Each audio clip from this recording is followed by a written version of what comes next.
तुम्ही पाहत आहात MCN न्यूज मराठी। वर्धा जिल्ह्यात येणाऱ्या तिगाव जवळील रोठा गावात 12 वर्षीय अल्पवयीन मुलीवर कथित लैंगिक अत्याचारानंतर झालेल्या निर्घृण हत्येचा हिंगणघाट तालुक्यातील वडनेर येथे सामाजिक कार्यकर्ते आणि नागरिकांनी तीव्र निषेध व्यक्त केला। या प्रकरणातील आरोपीला कठोरात कठोर शिक्षा देत फाशीची शिक्षा सुनावण्यात यावी अशी मागणी मुख्यमंत्री यांच्या नावे देण्यात आलेल्या निवेदनातून करण्यात आली।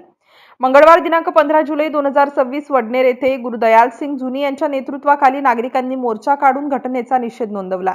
त्यानंतर वडनेर पोलीस स्टेशनचे पोलीस निरीक्षक यांच्या मार्फत मुख्यमंत्री यांच्या नावे निवेदन सादर करण्यात आले। अल्पवयीन मुलीवरील लैंगिक अत्याचार आणि त्यानंतर करण्यात आलेली निर्घृण हत्या ही अत्यंत अमानवी, संतापजनक आणि मानवतेला काळिमा फासणारी घटना आहे। या घटनेमुळे वर्धा जिल्ह्यासह संपूर्ण राज्यात संतापाची लाट निर्माण झाली असून महिला व बालिकांच्या सुरक्षेचा प्रश्न पुन्हा एकदा ऐरणीवर आला आहे। त्यामुळे या प्रकरणाचा जलदगती न्यायालयात खटला चालवून आरोपीला कठोरात कठोर शिक्षा देण्यात यावी अशी मागणी करण्यात आली। यावेळी गुरुदयाल सिंग जुनी, पंढरी शिवणकर, नारायण कुंभारे, संजय लोकरे, ज्ञानेश्वर माणिकपुरे, रायबहादूर जुनी, अजिंक्य गुजरकर, आनंदसिंग टाक, हेमंत ब्राह्मणे, प्रशांत दरोडे, राजेंद्र भोरे, दिनेश चंदनखेडे, सचिन महाजन यांच्यासह अनेक सामाजिक कार्यकर्ते व नागरिक उपस्थित होते। MCN न्यूज मराठीकरिता सचिन महाजन, हिंगणघाट।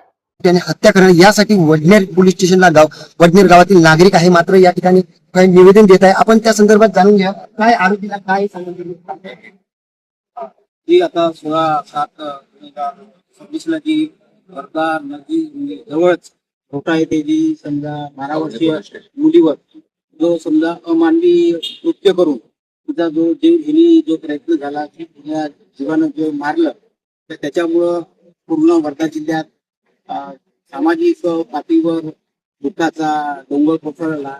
त्याच्यामुळं आम्ही वडनेर गावातील सामाजिक कार्यकर्ते या प्रकरणाचा निषेध करतो। काय सांगा अजूनपर्यंत आरोपीला तुमची काय मागणी आहे?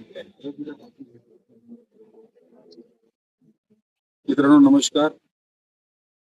आपण जे बघितलं की वर्धामध्ये जे प्रकरण घडलं आहे, 12 वर्षीय मुलीवर जे अत्याचार झालेला आहे, राहुल मडावी यांना आमच्या वडनेर गावात कडून त्याचा निषेध करतो आणि त्याला फाशीची सजा लवकरात लवकर द्यावी शासनानं। आणि न्यायाधीशांना आमची विनंती आहे की हा जो प्रकार घडत आहे, मुलीवर जे अत्याचार होत आहे, हे कुठं थांबण्यात यावी आणि या जे गुन्हेगार आहे यांना ज्या पद्धतीने या लोकांना गुन्हा केला त्या पद्धतीने यांच्यावर अगर आपण त्या पद्धतीने अगर आपण कारवाई केली तर नागरिकांकडून खूप आनंदाची बाब आहे।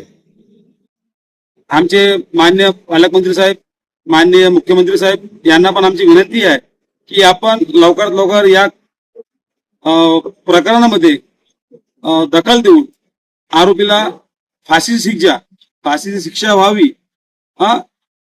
हेच आमची मागणी आहे। धन्यवाद। कॅमेरामॅन सोबत सचिन महाजन, हिंगणघाट, वर्धा।